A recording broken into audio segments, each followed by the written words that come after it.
Have you ever needed to join an online meeting for class, work, or a group project but felt unsure of where to start? In this video, you'll learn what Google Meet is and how to use it from beginning to end.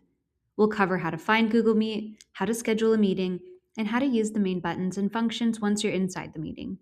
By the end, you'll know exactly how to start and manage a Google Meet with confidence. Let's get started.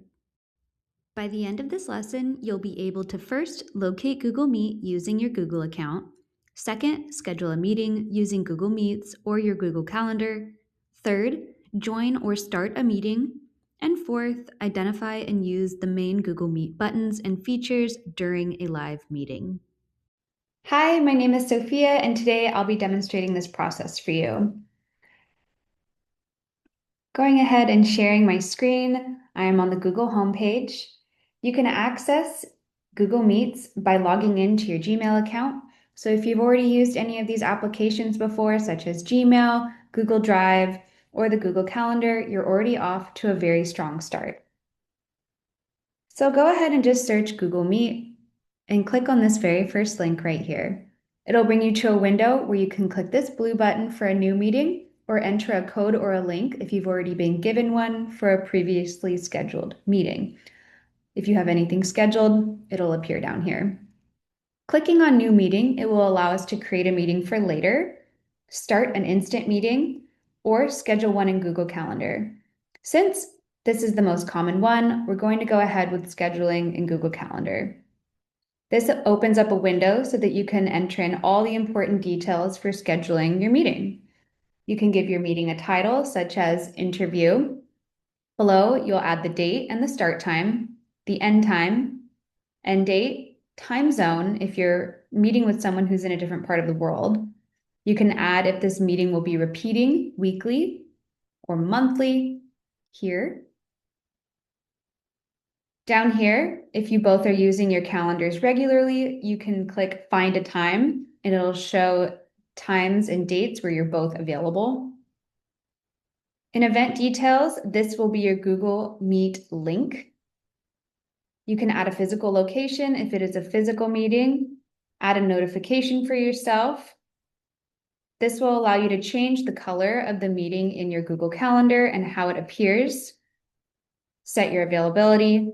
And down here, you would add the description of your meeting where you would put an outline and all the important details, files, and links in the meeting that you think people would need prior to it beginning. On the right side is where you add your guests. By typing in their name or their email, you can easily add them into this meeting and they will be sent in an email invitation. So let's go ahead and click Save. Once we click Save, it immediately opens up our calendar, and I can see that our meeting has populated right here, Saturday at 2:30. Go ahead, click on that meeting, and I see here I can invite more people with the link since I am the host, or I can join the meeting right now. I'm going to join the meeting right now. Before you officially join this meeting, it'll ask you if you're ready to join. You can toggle your microphone and your camera on and off using these buttons right here. That means off, that means on, off, on. You can change your microphone here, your output speakers here, and the camera that you want to use here. Let's go ahead and join this meeting now. So now we're officially inside of our Google Meet meeting. It's just me though, and I don't have any guests. Toggling the microphone is here, and toggling the camera is right here. This button you would click if you wanted to share a screen with your guests, such as the screen that I'm sharing with you guys right now.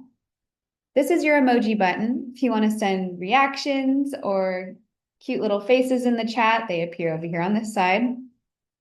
This is your closed captions button.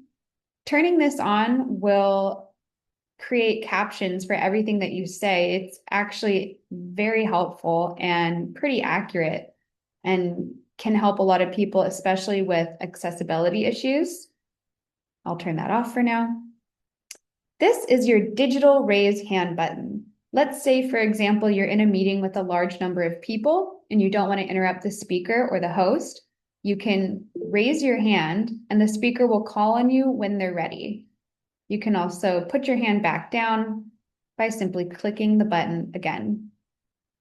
In the more options sections, you can adjust your view, change to full screen, open a picture inside of the picture, and change your background and effects. A lot of people like to update their backgrounds, especially using the already added templates inside of Google Meets. They're actually pretty good and not bad. Let's see. I like that one.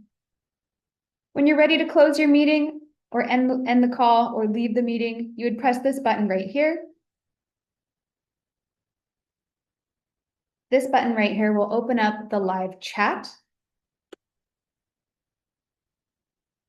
Typing in here and sending a message will create a public message for everyone inside of the meeting so anyone can respond and read that. Here are your meeting tools. You can turn on speech translation. You can turn on a timer if you want to keep track of time. And these are your host controls. Turning on host management lets you restrict what contributors can enable, such as AI notes or recordings. When you're ready to end, you go ahead and press this red button here. If you're the host, it will allow you to end the meeting for all, or you can just leave the meeting on your own. Once you've left the meeting, you can rejoin by clicking here or return to the Google Meet home screen. Let's go back to the home screen. Now we're back to where we began. Down here, we can see that we still have our scheduled interview for right now if we want to rejoin. As you practice, remember these quick checks. First, if people cannot hear you, make sure your microphone is unmuted and your correct microphone is selected in the settings. If people can't see you, make sure your camera is turned on and Google Meet has camera permissions turned on. 3, if you do not want background noise in a large meeting, keep yourself muted until it is your turn to speak. And finally, use the preview screen before joining to ensure that your camera and your microphone are working properly. Google Meet is a useful tool for school, work, and collaboration. The more you use it, the easier it becomes.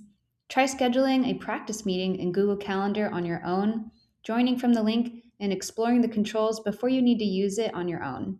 With just a little practice, you can confidently start meetings, join meetings, manage your camera settings, chat with participants, and use all the amazing built-in features to communicate effectively. Thank you so much for watching, and now you're ready to use Google Meet.